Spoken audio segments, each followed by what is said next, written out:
नमस्कार, स्वागत है आप सभी का न्यूज रूम पोस्ट में। मैं आपके साथ कुणाल। आप लोगों ने वो फिल्में तो जरूर देखी होगी, हेरा फेरी और फिर हेरा फेरी।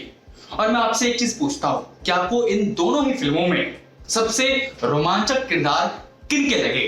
तो आप लोग कहेंगे जाहिर सी बात है, बाबूराव, श्याम और राजू, क्योंकि इन तीनों के किरदार ने फिल्म में जान फूंक दी।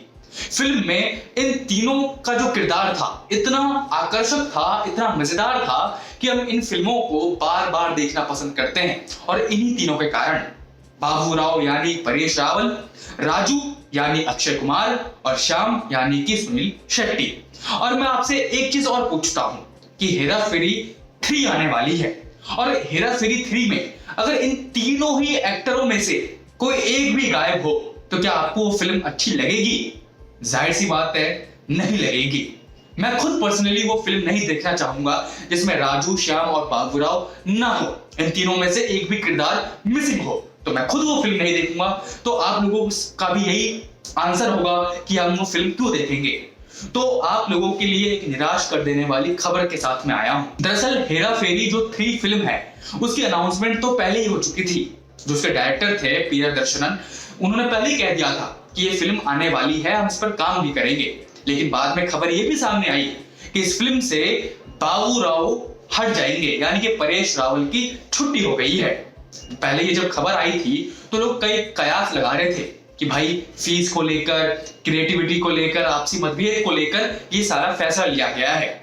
और तब से सभी फैंस का मूड खराब हो गया था कि भाई फिल्म में अगर बाबूराव नहीं होंगे तो फिल्म देखने में कोई मजा ही नहीं आएगा, बिल्कुल भी आनंद नहीं आएगा।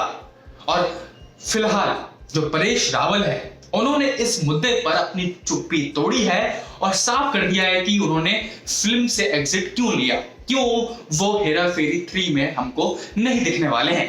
तो उन्होंने एक ट्वीट करके ये जानकारी दी थी। तो आइए आपको ट्वीट भी बता देते हैं कि उन्होंने लिखा क्या था। तो आपको बता दें परेश रावल जो है वो क्या लिखते हैं अपने ट्वीट में। वो लिखते हैं, I wish to put in on record that my decision to step away from Hera Fairy 3 was not due to creative differences.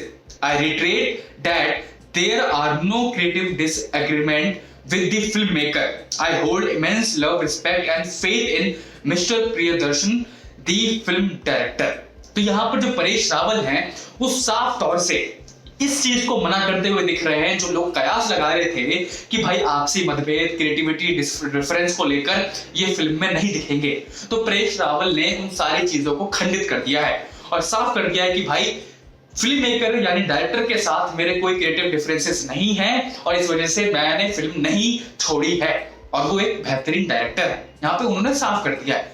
तो इससे ये चीज तो साफ हो जाती है कि भाई चलो आपसी में क्रिएटिव डिफरेंस नहीं है, इस वजह से उन्होंने फिल्म नहीं छोड़ी है।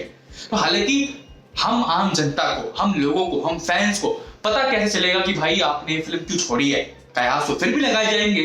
सोचेंगे हम कि भाई आपको फीस ज्यादा नहीं मिल रही है या फिर कुछ और दिक्कत है या कुछ आपसी मतभेद है, इन चीजों को लेकर आप इस फिल्म में नहीं दिखने वाले हैं।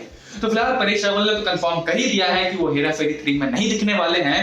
और देखने वाली बात है कि भाई इनकी जगह कौन लेता है, कौन बाबूराव का किरदार निभा पाएगा या फिर नहीं निभा पाएगा, क्योंकि हम लोगों को पता है कि ये किरदार अमर किरदार है, इसको कोई और निभा ही नहीं सकता है। तो आप सभी की इस मुद्दे पर क्या राय है हमें कमेंट कर जरूर बताएं और देखते रहिए न्यूज रूम पोस्ट।